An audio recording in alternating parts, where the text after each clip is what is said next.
এই খবর দেখার পর আমার তো ভাই পুরো মাথায় হাত। আরে আমরা ভাবতাম যে আওয়ামী লীগ চোর, লুটপাট করে দেশটারে খালি করছে হাজার হাজার কোটি টাকা।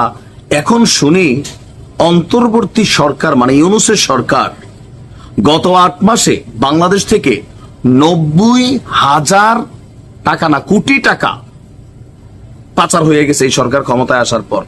এর মাঝখানে আমরা ওই যে দরবেশ নতুন এনসিপির একটা দেখছি, উপদেষ্টা আসিফের এপিএস এর নাম আসতেছে, হেলথ মিনিস্ট্রির এপিএস এর নাম আসতেছে। এখন এই যে তথ্য আমরা কই পাইলাম? আমরা পাওয়া লাগে না, যিনি পাওয়ার তিনিই পান। তবে তিনার বক্তব্যের মধ্যে একটু ভেজাল আছে। এখন এরকম একটু ভেজাল রাখলে আবার পুরোটাও ভেজাল হইতে পারে। মির্জা আব্বাস যথেষ্ট প্রতাপশালী একজন নেতা বিএনপির, তিনি গতকালকে একটা বক্তব্য দিয়েছেন বিএনপিতে এখন কোনো চাঁদাবাজ নেই। কিন্তু কালকে আমরা দেখছি ওই নারায়ণগঞ্জের এক ভাই ওই টাকা না দিলে তিনি বলছে মিল কারখানা পুরাই দিবে। তো পরে উনি আবার রিপোর্ট হওয়ার পর থাইল্যান্ড পালাইতে গেছিল, সামান্য 200 কোটি টাকার মতো কামাইছে। এটার জন্য আবার ওনারে দেশ ছেড়া পালানোর সিচুয়েশন সাংবাদিকরা তৈরি করছিল, পরে গ্রেপ্তার হয়ে গেছে। তবে তিনি কোনো পদ পদবিতে আছেন কিনা সেটা হচ্ছে কথা, আমার ধারণা নাই।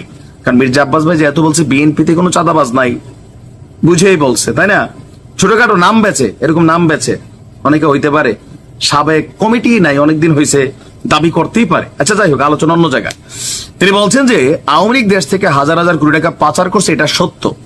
কিন্তু অন্তর্বর্তী সরকারের গত 8 মাসেও দেশ থেকে 90,000 কোটি টাকা পাচার করেছে না সরকারের লোকজনই চাঁদাবাজির সঙ্গে সম্পৃক্ত, এটাও সত্য। অনেকের নাম আছে, অনেকের বাবার, অনেকের নিজেদের, কোটি না সারা নাকি ডেলি করে না। বিএনপি যখন এই তথ্য দিচ্ছে, মির্জা আব্বাস ভাই যখন অ্যামাউন্ট উল্লেখ করছেন 90,000 কোটি, হতে পারে 2-1,000 এদিক সেদিক, বাট সংখ্যা মেনশন করছেন। কুমিল্লাতে গতকালকে তিনি গিয়েছিলেন, আমি দেখছি কুমিল্লা উনি গিয়েছেন। আমার অনেক কাছের বিএনপির বড় ভাই যারা আছেন তাদেরকেও দেখছি ওনার সাথে ছবি টবি তুলছেন।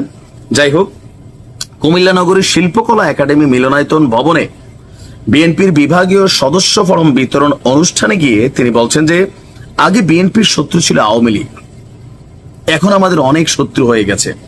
তবে এসব শত্রুকে বিএনপি কেয়ার করে না। নেতাকর্মীদের উদ্দেশ্যে বলেছেন, অনেকে ভাবছেন এখন বিএনপির সুদিন, কিন্তু এখন বিএনপির সুদিন না।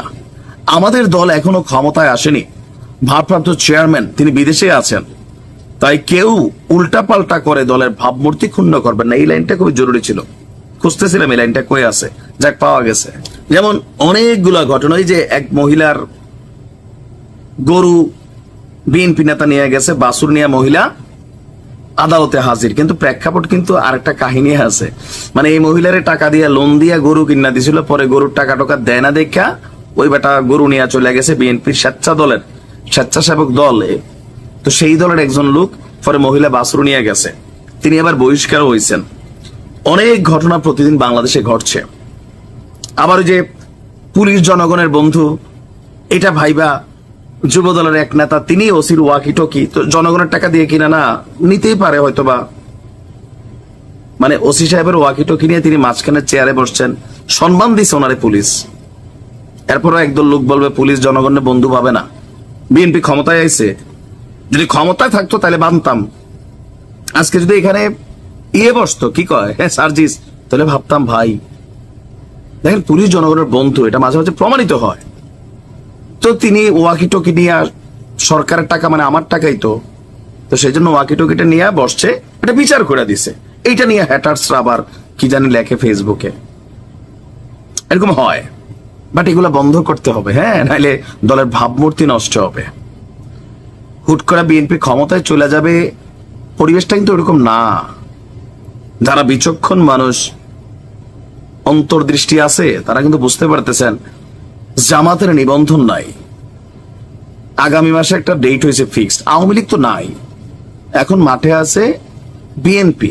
কেউ কেউ বলার চেষ্টা করেন যে এরপরে টার্গেট বলে বিএনপি বাংলাদেশকে বিরাজ। আমি এগুলো আবার এত সিফা কথা বুঝি না। যাই হোক, আব্বাস ভাইয়ের কথায় আসি।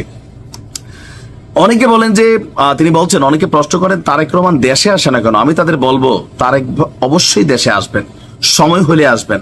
মাথায় রাখতে হবে জিয়াউর রহমানকে হত্যা করা হয়েছিল, তাই তারেক রহমানকে ভেবে চিন্তে এগোতে হবে। বিদেশে বসেই বিএনপির কার্যক্রম তিনি চালিয়ে যাচ্ছেন। তো এখানে তিনি বলছেন আবার ওইটাও যে অনেক সুবিধাভোগীরা চাঁদাবাজি দখলবাজি করছে, যার বদনাম বিএনপির ঘাড়ে আসছে। নেতাকর্মীকে সজাগ থাকতে হবে, কোনোভাবেই চাঁদাবাজ দখলবাজদেরকে অপকর্ম করতে দেওয়া যাবে না। দলের নাম ভাঙিয়ে অনৈতিক কর্মকাণ্ড করলে তাদের আইনের হাতে তুলে দিতে হবে। সুন্দর কথা, এই কথাটা পছন্দ হয়েছে। আমাকে অনেক জায়গায় ঘটছে, বিএনপি কাজগুলা করছে। মানে আমাদের আলোচনা হচ্ছে এই যে 90,000 কোটি টাকা আসলে মানে কেমনে কি, এই যে অভিযোগ মির্জা আব্বাস আনছেন, সরকার কি এটার উত্তর দিবেন নাকি অ্যাজ এ ডায়লগ হিসেবে পাস হয়ে যাবে, জানার অপেক্ষায় রইলাম।